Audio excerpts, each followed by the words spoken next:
Hello and welcome. This is Dateline London, the only programme to bring together BBC specialists with foreign correspondents who write, blog and broadcast from here.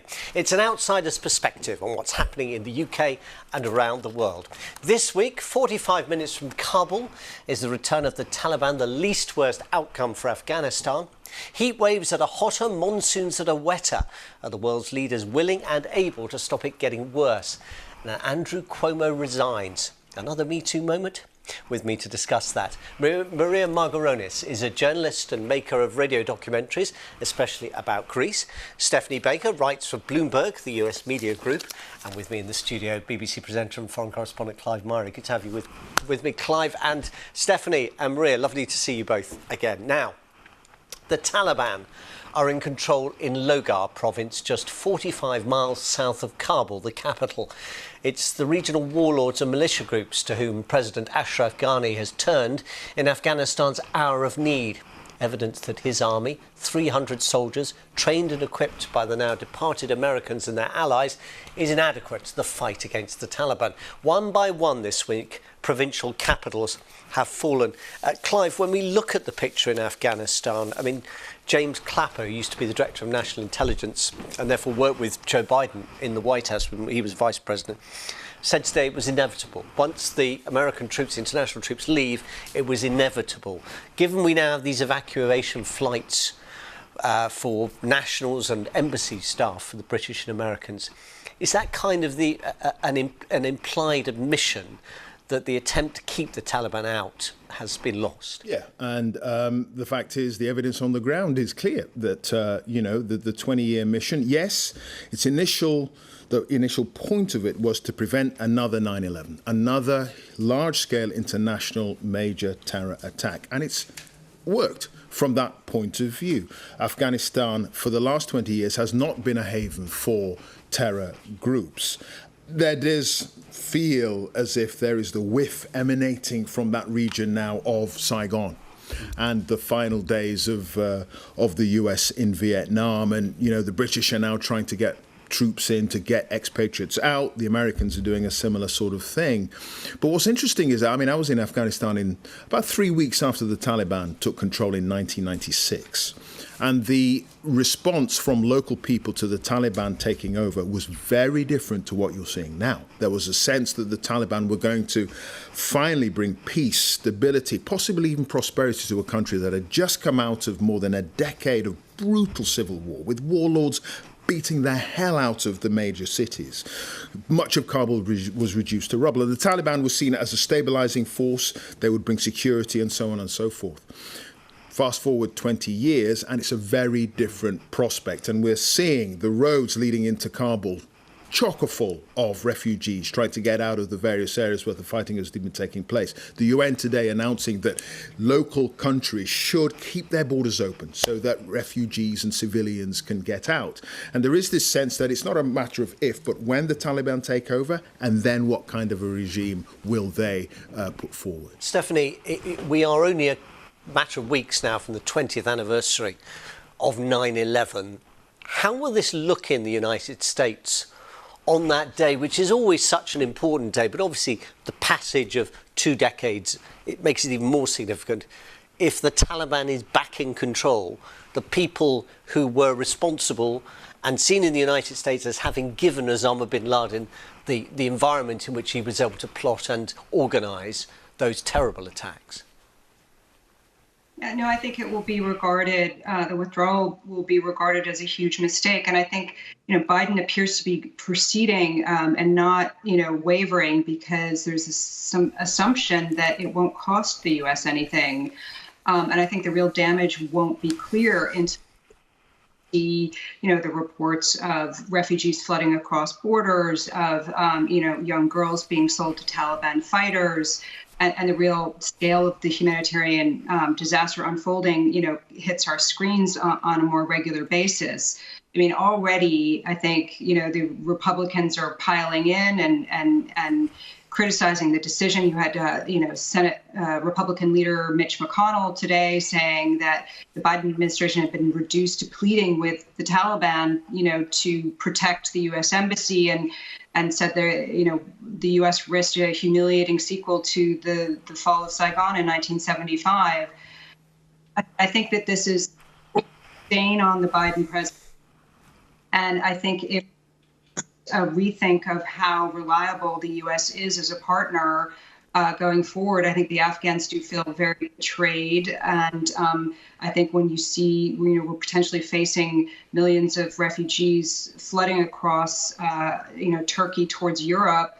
And I think there's a potential, as many U.S. military leaders have warned, that Afghanistan could again become a haven for terrorists. And you look, for 2,000 troops in Afghanistan to preserve relative stability. Afghanistan was not perfect, but it was a pretty good investment for very relatively little cost. The U.S. had not been engaged in combat operations since 2015, and it really hadn't been front page news for years. So there's been this push to, Biden has wanted to fulfill his campaign promise to pull out. It's not like this has been big news and a big rallying cry. It's not like this is necessarily going to cost him, the Democrats, the 22, midterm elections. Maria, the peace process, so-called peace process that was conducted over a protracted period in Qatar and led Donald Trump to reach this agreement with the Taliban. At one point, it even looked like Taliban leaders were going to go to Camp David, the presidential retreat, and have some kind of photo opportunity. It never came to that, but nonetheless, some sort of deal was done. Was that kind of naive on the part of the Americans and others in the West, or was it a kind of self-serving process, an excuse, a justification for what they wanted to do anyway? I think the latter. I don't think they could possibly be that naive. I think one of the important things to note is that the Taliban negotiators currently based in Doha are very different and saying very different things from Taliban leaders on the ground. There have been all sorts of fantasies put forward about the American presence in Afghanistan from the beginning. I remember Hillary Clinton saying that America had gone in to liberate Afghan women and that everything's going to change and everything's going to be wonderful. And there's now she's back in 2008 saying similar things. The Taliban are going to promise to be not to be different this time. And I think obviously they know what's going on. You only have to watch the BBC News to know what's going on. Stephanie, is there some sense in Washington that perhaps the experience of fighting the group that called itself Islamic State, particularly in Iraq and obviously in Syria as well, kind of changed some of the perceptions about the Taliban, that in a sense the Taliban could be a containable, if unpleasant, regime, whereas that kind of nihilistic group that believed in worldwide jihad is something much more dangerous, and on balance it's kind of the lesser of the evils? Yeah, there does appear to be this sort of wishful thinking that the Taliban have changed, that they, are not, they don't want to be this sort of international pariah on the global stage, and that they may not, in exchange for some sort of, acceptance, internationally, that they will not impose strict Sharia law. You have this report today that the U.S. had asked the Taliban to spare the U.S. embassy if it had any hope of getting foreign aid as part of a future Afghan government, which shows kind of how far the U.S. has come in terms of the way it regards the Taliban. I think the Taliban are clearly trying to push this perception that they are a more palatable partner than they were. But I think clearly from, what we've seen, they have not, respected the agreements that they've signed up to before. And I think it's sort of naive to assume that they won't be sort of imposing their oppressive ideology on huge swathes of the country like they did previously. Maria, do you have any cause to hope that when we hear, as you referred to, the spokesman, and of course it is always men under that kind of ideological outlook, say, look, we do want girls to be educated, we do think education is a valuable thing, that in the 20 years of being out of power, with some of their leading figures exposed to external influences they'd never been exposed to before, that it's just conceivable that some of those attitudes might have evolved a little? I wish I could hope that, but I've met and got to know a number of Afghan women and young girls in Europe as refugees, and the stories and the feelings I've heard from them suggest that that's very unlikely, and they're all still terrified. On the other practical question is the one that you mentioned, Clive, a little earlier. Is it likely that the Taliban will not be the kind of welcoming committee for other organisations that need a base to operate their kind of more global jihadist philosophy from? Yeah. I mean, we spent a lot of money there. The British, I think, according to Ben Wallace, the Defence Secretary, spent £4 billion. The Americans, goodness knows how much, to arm this army of 300,000 people. Well, those weapons are there, that equipment is there, ready for a Taliban administration to take over. I mean, it's a fundamental question. What have the Taliban learned after 20 years in exile? And I think Maria and Stephanie are right in that all the protestations that they're now different when it comes to domestic policy, treatment of women and girls going to school and so on. The folk in Doha say one thing on the ground, and we know this from Yalda Hakim, Sikunda Kamani, Lise Doucette, they're reporting, we know that is not the case. They have not changed domestic policy. And I suspect, frankly, while the rest of the world will rub its hands and say that's a bad thing, they won't be willing to do anything meaningful about it. The question is on foreign policy. Has the Taliban changed? And I think there are fundamental differences between now and 20 years ago. The different countries involved now include China, which wants Afghanistan's minerals. They've signed deals with the authorities in Afghanistan in order to extract those minerals. They do not want Islamic terror bubbling up. The Russians are involved as well. Iran, Pakistan. All of those countries do not want international terror spreading out from that country.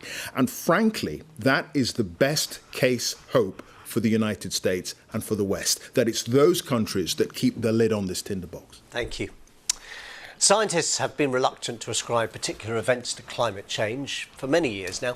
Correlation, that one thing happens at the same time as another, doesn't necessarily mean causation, that the one thing caused the other. No one can say for certain that the wildfires affecting the western side of North America and southern Europe, for example, are the consequence of man's activities on the planet. Yet the latest report from the IPCC, the scientists advising the world's governments, is blunt. Achieving net zero carbon emissions by 2050 will come too late. A 45% cut is needed by 2030 compared to the level they were at in 2010.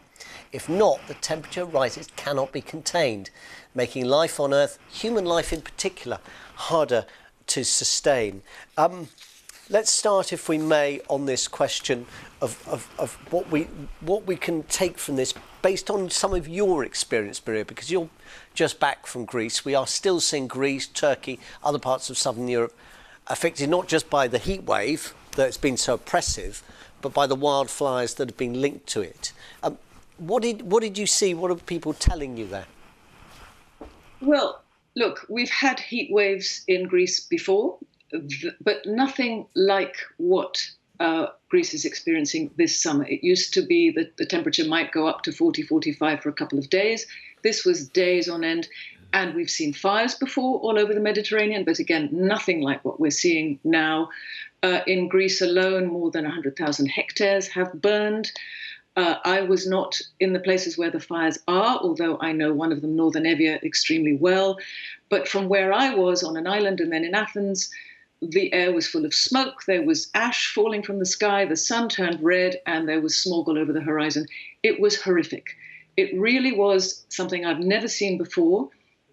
The pictures that were coming, that I was watching on television and the stories I was hearing from friends in those places were truly apocalyptic.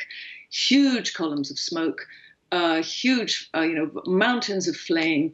A third of the largest island in Greece, Evia, has burnt. Those were pristine forests with villages in them where people lived in a genuinely sustainable way, collecting resin from the pine trees, growing olives, keeping bees. They lived in and really with nature and knew the land very, very well. The response to the fires has also been disastrous. The firefighting equipment was underprepared, inadequate, firefighters inadequately trained. I could go on about this, but people on the ground felt very much abandoned by the government, had to fight the fires themselves. The policy was to get villages to evacuate instead of allowing people who knew the ground, who knew the land, the men who work in the forests collecting resin, who know every path, to fight the fires themselves. In the end, they did stay, but it is a human and ecological disaster. It's the end of a community of people who were living in a sustainable way, because there's nothing for them there now. The government is talking about investing in tourism in the area, but apart from asking why would tourists want to go to a place called hard stumps, that is not the kind of life with the natural environment that was lived there before.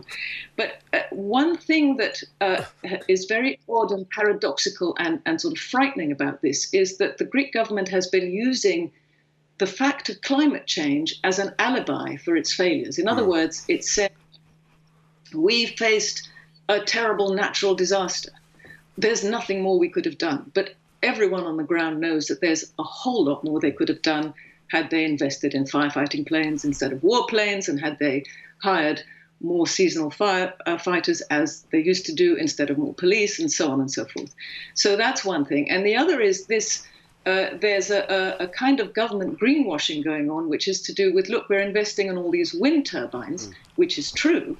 12% of Greek electricity is now produced by wind turbines, but the wind turbines themselves are being deployed in an environmentally catastrophic way, and there's profit to be made. So instead of really thinking about what do we need to do to conserve the forests that we have, that we know are the most effective carbon sinks on the planet, and what do we need to do to save what's there, there's this kind of theoretical policy making that is not what we need.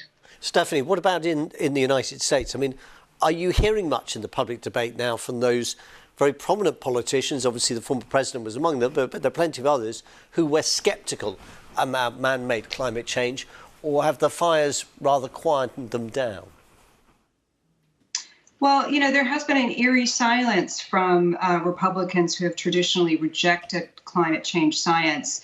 In the wake of the IPCC report, they haven't been talking about the fires raging in Oregon and California, and they're